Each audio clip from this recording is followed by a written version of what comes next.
And welcome. This is Artist on Art, and I am your host, Nada Milkovich. I have a great show planned for today. In the house at the moment, I have Stacey Mason and Phil Lee. Stacey, Phil, thanks for coming on the show. Hi. Thanks for having us.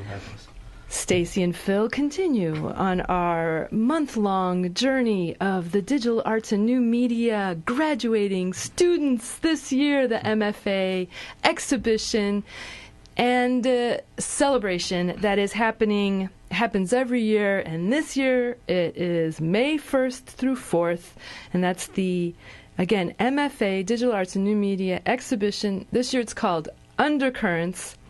Undercurrents is a really great name for this group of graduating students, and we're going to be talking about that. Last week was our first show, which featured Danielle, Matthew, and Jean, and we were all talking about art, activism around the watershed and water.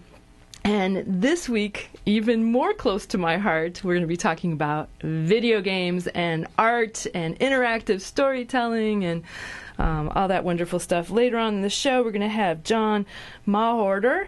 He'll be coming on and talk about his exhibition project that you'll be able to play with, again, May 1st through 4th, 2014. The big reception is May 1st, 6 to 9. It's in the Digital Arts Research Center here on campus in front of the music studios underneath the art buildings. And then we have a preview weekend, which I highly recommend because usually it's pretty darn busy during especially the reception. The preview weekend is the weekend before April 26th and 27th, and the exhibition hours are 12 to 5 p.m. Again, that's also in the Dark Digital Arts and Research Center. So Stacey Mason and Phil Lee are both graduating this year, and they are using digital storytelling, interactive design for their thesis project, with which you both have to write a thesis and also present a project. Mm-hmm. Phil, right. Let's start with you. Sure. You are a interactive media designer, mm-hmm. and you come to it as an educator. Yeah, a multimedia assistant for Lima High School, which is a high school in the LAUSD system in Los Angeles, and my responsibility during that time was, assisting students with, acquiring certain skill sets that help them be proficient in digital tools such as Photoshop and Illustrator, and even Final Cut Pro, and all these other digital tools. And one of the so let's say Final Cut Pro would be for people that are making digital movies. Yeah. Video. That's correct. And then Illustrator would be for people that are publishing, drawing, artwork, that kind of thing. Yeah, and Photoshop would be for photo editing for, websites and stuff like that. So there was a certain class that I was interested in that stood out from the rest. That was a game design class at the high school. And in this game design class, students were encouraged to create like math games and English games and history games, and they were games that are scholastic, educational, and also fun to play, and also hands-on way of learning. And I realized that the students were having fun, but also at the same time they were learning the essentials that they needed to graduate or from high school and stuff like that. So they were developing these games, and I also realized that in terms of games as a educational tool, students were able to learn better, I would argue, because you get a more hands-on experience with games, with a certain topic, in contrast to like a typical lecture where you sit and you hear like a teacher tell you the theories and stuff. But in games, you do go hands-on and you play it, and you can manipulate the information and all that stuff. And it was a more interactive way of learning, and I was interested in maybe designing games for myself, in the sense that I want to not just touch on mathematic topics and history and English, but also social issues like race and ethnicity and gender problems and those sorts of topics. And so you are, if I was going to put you in a box, which I hate to do because digital artists usually are cross-disciplinary type people, I would call you a game developer for social justice. I would say so. I'm mostly interested in mass media representation, anything actually. Like mostly my specifics is race, which is my pet peeve, I guess. Pet peeve. Yeah. And other than that, why is that your? Well, just that there's a lack of sort of representation of race in games, in popular games. I would be more specific. There seems to be either a lack of representation or there's only a sort of stereotypical percentage of representation, or there is like an absolute absence of representation, and that's something I should address because we're progressively becoming a more diverse country, and our population's being more diverse, and it's kind of sad to see such low representation on a massive level, and that's one of my interests. Wonderful. Yeah. Phil Lee is here talking about his digital studies here in the UCSC Digital Arts and New Media program. He is a interactive media designer who will be presenting his work at the MFA exhibition Undercurrents. And the name of the piece is called The Interrogation. Yeah. Explain to us how you gave it that name and what is it? Okay. The interrogation, I would like to set up the premise of the game, the story. So the interrogation, you play as Adel Yikta, which is an Iranian student who came to the United States on a one-way visa who wants to get a PhD in sustainable energy management. And on the side, he's also an environmental activist, and he has a blog where he spews his where he talks about his activist work. And he carried over that activist work from Iran. When he came here, he was doing research at the university, and he did field research at a field in Sahara, Nevada, which is called, a certain part of Sahara, Nevada, which is Seychen Creek. And he discovered 4,000 acres of these trees, which are Western yellow pine trees that aren't necessarily benefiting that local ecosystem, for the future as climate change progresses and that area gets affected by climate change based on our anthropomorphic, our man-made causes of climate change. So he proposes to, do some experiments with this area by setting it on fire, prescribed fire, to get rid of these plants and replace it with native plants that could benefit the environment as it progresses further with the effects of climate change, which is drought and water runoff and potential wildfires and stuff like that. So he was gonna prescribe fire to these pines, get rid of them, and then replace them with native plants to create a sort of sponge effect, or something beneficial for that environment. And he was writing this on his blog and eliciting sort of volunteer work to set these on fire, but this little sample portion on fire. But his blog gets red flagged by the FBI as sort of eliciting an act of arson or an eco-terrorist act. So he gets into trouble, and he gets apprehended by the FBI, and you get sent into this interrogation room, which is a mock interrogation room for the installation. I created a sort of a simulation of a interrogation room with a table and a chair, and it's totally empty. So, Phil, you're saying that there's a installation piece that goes along with the game. Yeah. So people will be able to go into a space that has been recreated as an interrogation room that you might get if you are being interrogated by the U.S. FBI, CIA kind of thing. Or, Exactly.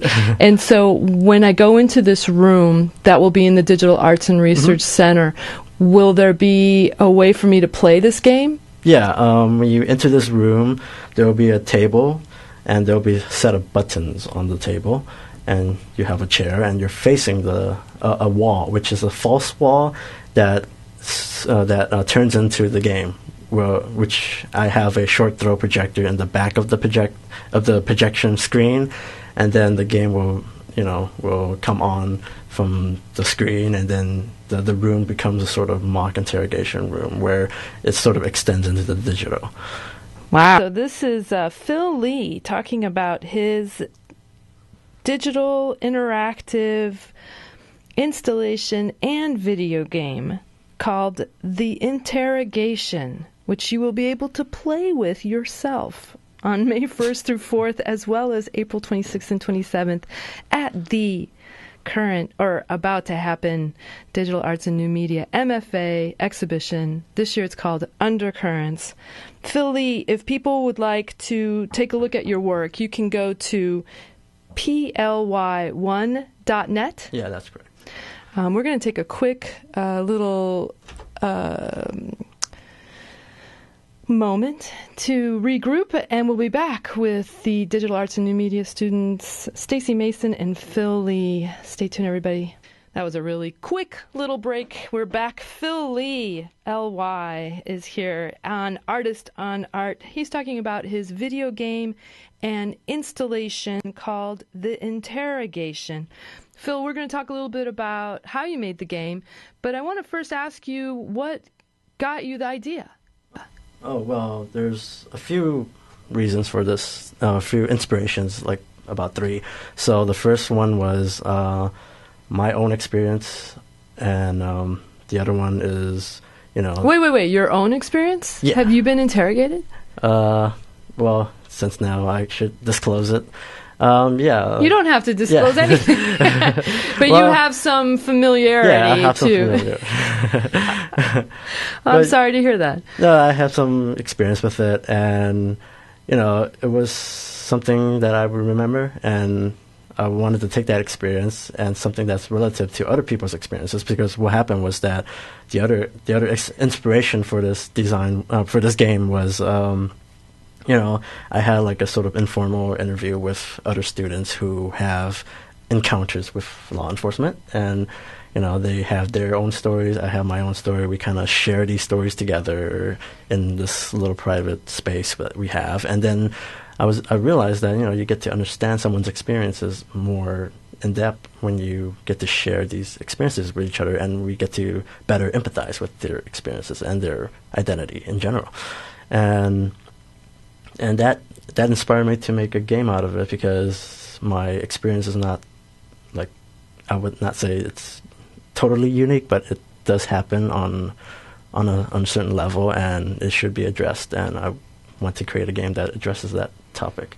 I think it's a really great storyline, because what you're describing is what the Harrisons are doing up in the Sierra Mountains. They're doing an art piece where they're taking, I'm not saying they're lighting anything on fire by any means, but there is a great amount of scientific data that's driving what this plot line happens to be, and that is that there are plants that are not going to do well in climate change, that were not native or have not been in this area when we had similar CO2 emissions and rising of temperatures and what we're facing with climate change, and particularly making the sponge effect, which will then take place of what maybe had been before the ice, the snow caps of the mountains that would slowly release as the summer would go on, and allow the water to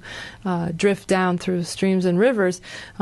But with that disappearing, that snowpack, then we can recreate somehow that experience with the sponge effect, the soil taking in that water.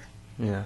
And it's interesting because there's a lot of layers to this game. It's an environmental game about an environmental topic, but also about racial profiling and also about certain tactics that law enforcement use in terms of interrogation, surveillance. And, there's a lot of layers to this game, and it would be interesting to play for anybody who's interested. Let's bring in Stacey Mason into our conversation with Phil Lee. Stacey, before we came on the radio station, you talked about how when you look at games overall, you have a spectrum, and that on one end of the spectrum are these highly narrative games, perhaps using artificial intelligence to drive the game. And then on the other end of it, you have games that are purely mechanistic, such as Tetris, you mentioned, or there are a myriad of other games that are there's no real story behind it. There's really just getting the skills that can allow you to jump and collect coins and whatever. Sure. And so your work is on the highly narrative end of the spectrum? Yeah, I think my work up to this point has been, so my background is more coming from the literary side of things. So, I studied literature and a bit of programming in college, and then after that worked as an editor for a company that published interactive literature. So my work is kind of coming to things more from the narrative side, and I'm interested in kind of the expressive power of games and the kinds of stories we can tell with them that we might not be able to tell in other forms. And then Phil, Yeah. you are kind of in the middle of that spectrum. You're using both narrative components to the video game as well as mechanistic. Yeah. So tell us a little bit about what are those mechanistic aspects of your... Well, there's this question that most game designers ask themselves when they design a game, that is, what can the player do in the game? And, that's mostly a functionalist perspective of game design. What can these players do? But I want to take a step back and also ask the question, how should the players feel when they play the game? So what should they empathize with in terms of a certain topic or certain issue? So I take the feelings and then I sort of create the functions around that feeling. Okay. So you want to what I'm seeing is stimulate empathy in the players. So what did you find to be effective as a mechanistic tool of your video game? So one of the feelings that comes up when you're in an interrogation process is the lack of choices, or you're constrained in your choices, what you can do. You can't really punch an FBI agent in the face and run away. That's not part of the cards. What you can do is maybe answer him, don't answer him, or play with it, like mess around with him or something like that. So those are your certain choices that you can make. You can also lie to him as well. But yeah, those are the choices, and what I can do in terms of what the players could do in the game, the functions that they could do, the mechanics, I can limit their choices into these options, and it creates a feeling of limited choices, and they. Yeah. That's well said. In games, there's kind of often this this idea that games allow you this agency, and you have so many choices and all of this ability to take action. And a lot of people actually say that this is where the expressive power of games is. But I think it's really interesting when you have games that actually very specifically take those choices away and say, instead of, oh, it's a game, you can do anything in a video game, take that away and say, actually, in this situation, you only have a very limited number of options. I think Phil's game does that really effectively. And again, Phil's game is called The Interrogation. Stacey Mason, her video game that she's making for the MFA Digital Arts and New Media exhibition this year, Undercurrents, is called Between the Cracks. Now, before we get into Between the Cracks and Stacey, I wanted to ask you, you mentioned that you worked for a publishing company called Eastgate, where you did interactive literature. What does that mean? Okay, so it's kind of a difficult question. There's kind of a movement in literature called electronic literature, and the idea with this is that you're creating new forms of writing that a reader can engage with and maybe make choices in, or maybe, interact with in ways that are very specific to a screen. So like if you're reading a print book, for example, your options are pretty limited generally. You go through in a pretty linear fashion. But the idea with interactive literature is that you can take several paths through a narrative. You might be able to maybe see a story from multiple points of view. And I think there's really a spectrum of this type of work. So you have everything from sort of the choose your own adventure style, hypertext games that are just using links in the same way that you would on a blog, except kind of you're able to navigate a story in that way, to things that are, very sophisticated up to, Michael Matthias's Facade that he made with Andrew Stern. Where you have these very advanced AI agents that you're sort of able to interact with. And there's kind of a whole spectrum of interesting work going on there. So we want to talk just for a second. Stacey Mason is going to be entering the PhD program here in the computer science department that is games-oriented, and you'll be a part of the the expressive intelligence group, which is led by Michael Matthias, who you just mentioned, and Noah Wardrop-Fruin.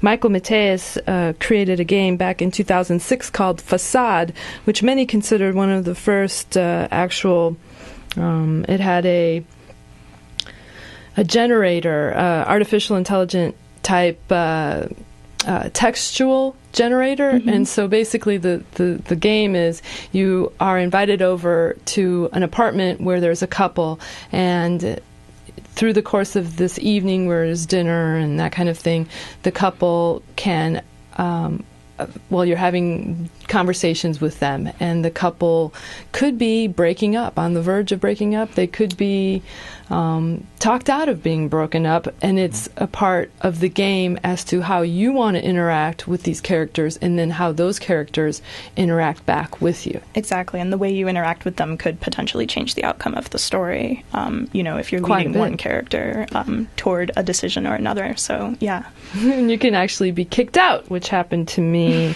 if you say inappropriate things to either of them. It's a fun way to do it. So there's that's the expressive intelligence, and then the interactive literature, which you just described as the next step in literature, really. It's this digitizing of literature, of the story, that allows us to create these different ways of both experiencing the story and influencing the story. Right. And I think even if you look at like ebooks up to this point, they've been really limited of just kind of emulating what's already on a page. And, I think they could be doing a lot more, and that's actually what I'm trying to do with Between the Cracks.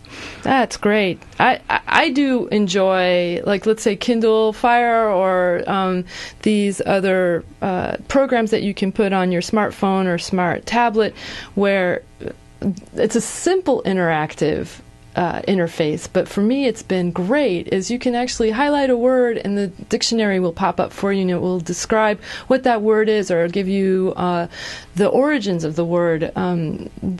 Already these things are embedded into a book that on paper wouldn't have that ability. Right, exactly. It's really great. All right, so we're going to take another quick little break and play a little bit more Cesaria Evora. Please sit back and relax, and we'll be back with Stacey Mason and Phil Lee and hopefully John Mahorter. Welcome back to Artist on Art. I am your host, Nada Milkovich. We are speaking with this year's Digital Arts and New Media student graduates with their MFA in promotion of their MFA exhibition called Undercurrents, happening May 1st through 4th. The reception is May 1st. It's a really great shindig over at the Digital Arts Research Center, and it's happening from 6 to 9, May 1st. And the exhibition runs until the 4th. But there's a preview weekend, folks, the weekend before April 26th and 27th. You'll be able to see Play, Touch. I don't think there's any other, well, we'll see. 12 to 5 p.m. is when the Dark is open for interactive digital art fun. Stacey Mason has been talking about her work as a digital storyteller. And we're about to talk about the name of your exhibition this year is called Between the Cracks. Between the Cracks. Tell us about Between the Cracks. So Between the Cracks is actually a literary piece. And so for the installation, what I've done is tried to create an environment that's conducive to, enjoying a literary piece, a nice quiet reading room, kind of a little bit off from the main exhibition. So you're also having an installation piece that goes with this. That's right. And I'll also be giving a reading during the opening night on May 1st, and the reading will be at 7:30, also in the Digital Arts Research Center. And the reading is Between the Cracks. Exactly. So I'll be reading from the piece. And the piece is basically an interactive literary piece where if you think of the Marauders map from Harry Potter, where you have kind of characters moving around a map, what my piece is if you click on those characters, or I'll be showing iPad versions, so if you touch any of the characters as they're moving around, you can actually see the story from their point of view. So it's a story, kind of macabre, but a story of a girl the day that she commits suicide, a high school-aged girl. And so you can experience the story kind of from different points of view, from different characters, kind of know the girl at different levels of intimacy. So there are themes there of, kind of intimacy versus persona, and, knowledge versus perception. And everybody, even people that are having the same conversation are oftentimes having totally different conversations and having different interpretations of that. What inspired you to create this story? So, well, I think, like everybody, we all kind of have a little bit of high school angst, right? But personally, I was actually going through a lot last year when I started writing the piece. My father actually had tried to commit suicide, so that was something that was very kind of close to my heart, and I really, needed a way to express that, and that was, something that kind of came pouring out through writing and art, and so that, it was really a great sort of creative outlet in that sense. But then also, high school is kind of the perfect setting for this sort of intrigue and people knowing people at different levels of intimacy and kind of having these different perceptions as well. Okay, so my mind is whirling here, Stacey. I'm trying to both understand how you're experiencing it. You're sitting in this room and you're playing with the tablet. Mm-hmm, that's right. And so how many characters are there, basically? So it kind of depends on different scenes. So the story sort of progresses going forward. You can't sort of stop and see any point of you can't see any event from multiple points of view because the story is kind of always moving forward. So on multiple playthroughs, you can kind of see what different people are thinking. But in any one conversation, for example, you wouldn't be able to tell. So it kind of depends. There will be sort of multiple scenes, and the version for the show is going to be kind of a condensed version, just so people can get kind of a general sense of the story arc. So some scenes might have, 2 or 3 characters. Some scenes might have 7. So it just kind of depends. So did you have to write? So you had to write from each character's point of view according to where you're at along the story arc. That's right, yeah. How did you do that? So it was kind of a huge authorial burden. So I was actually using a tool created by Eastgate, the company I worked for, called Tinderbox, that has this really great visual mapping tool. And then I also had an undergrad assistant working with me named Michael Britch. And so he actually created a fantastic authoring tool so that I could just export things from Tinderbox, press a button, and then it would sort of format it for the interactive system that he and I built. Wow. That sounds so daunting. I can't imagine. Like, so he built this kind of game generator for you. It was pretty incredible. So he basically gave me the missing puzzle piece from being able to author it in this form that, you know, was really helpful for me to sort of visually lay things out, to the sort of JavaScript, you know, program exactly. Right. Yeah. So what about the art?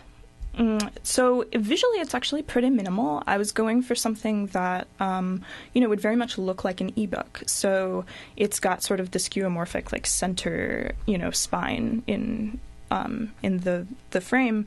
But then the map is also pretty visually limited. It's kind of a blueprint-looking view, but the lines are mostly made out of text. So, you know, you have sort of descriptions of the room kind of that create the outline of the rooms as the characters are moving through. And the characters are just, you know, dots with a label. Ah, okay, like Harry Potter? Like Harry Potter, yeah.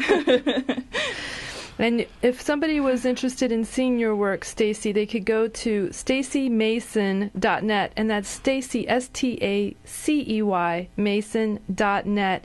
And is this your first video game? So I've worked on some other pieces, and made kind of smaller things. So my first game actually was with John Mahorter, who will be here later, and Michael Britch, who I mentioned already, in Cave on Budai. And we made kind of a JavaScript implementation of T.S. Eliot's The Hollow Men. So it was very loosely based, but kind of taking imagery from the poem and then turning it into kind of an adventure-style game. And then I've also made a text game called Anna that is about kind of the experience of living with an eating disorder. So, you know, these were things that, for example, you know, like Phil was talking about, where kind of one of the formal qualities of an eating disorder is that it's all about kind of control or lack of control. And so that game is kind of playing with your expectations of, you know, being able to type anything into these kind of text adventure games, but only actually being able to take very limited number of actions. I think it's really interesting that you're both, Phil and Stacey Mason, Phil Lee, creating video games in what most people would think is a very different way, where you're creating games that investigate social injustice, social problems, personal identities. Mm-hmm. Did you both come into digital arts and new media to investigate this? Yeah, definitely. I came in sort of on the fly on what I should do. At first, I wanted to do like a game specifically for, like, you know, environmental problems, but then there's other problems that have to be addressed as well. And, you know, why not get 4 or 5 birds with one stone than just one? I was going to say that, because that's what you have in your game, the interrogation. You both have a personal identity. You're dealing with possible prejudice and racism. You're dealing with environmental activism. Yeah, it's great. And then, how about you, Stacey? Yeah, definitely. So I came to DNM, you know, with this understanding of interactive literature, and I felt that you know, games have been handling interactivity and storytelling in interesting ways for a while now, but I think literature up to that point had kind of done a lot more with the topics that it was engaging. And so what I was looking for was to kind of marry the two, to have these really sort of interesting and expressive topics, and, you know, I think text is a beautiful medium for that, but also taking some game design principles and kind of bringing those to the page. So let's go back to that spectrum that we talked about. Mm-hmm. You are on one end of the spectrum, narrative heavy game. Mm-hmm. Phil is in the middle, and we're going to get to talk to John, who's on the opposite, where it's more mechanistic, Tetris type video game. You were saying that you're so far on that end of the spectrum that maybe your game isn't a game. Yeah, so I mean, you know. So what makes a game? That's such a tough question. So, the what is a game is so hotly debated within game studies right now. There are a lot of definitions of a game that say that games have to have objectives, they have to have goals, they impose these artificial constraints through the rules, things like that. And, there's this other camp of people that say maybe getting more of the story is enough of an objective in and of itself. So, it's really questionable. Several people that have played it have called it a game, and several people that have played it said, there's no way this is a game. So, but I'm pretty comfortable living in that space of arguably being a game or arguably not. Or an interactive literature experience. Right. Yeah. Well, thank you so much, Stacey Mason. If you want to see her work, you can go to Stacey, STACEY Mason.net, and Phil Lee is at PLY1.net. You can also go to the Digital Arts and New Media website. And we're going to take another quick break and hopefully get to talk to John. I'm hoping. Stay tuned, everybody.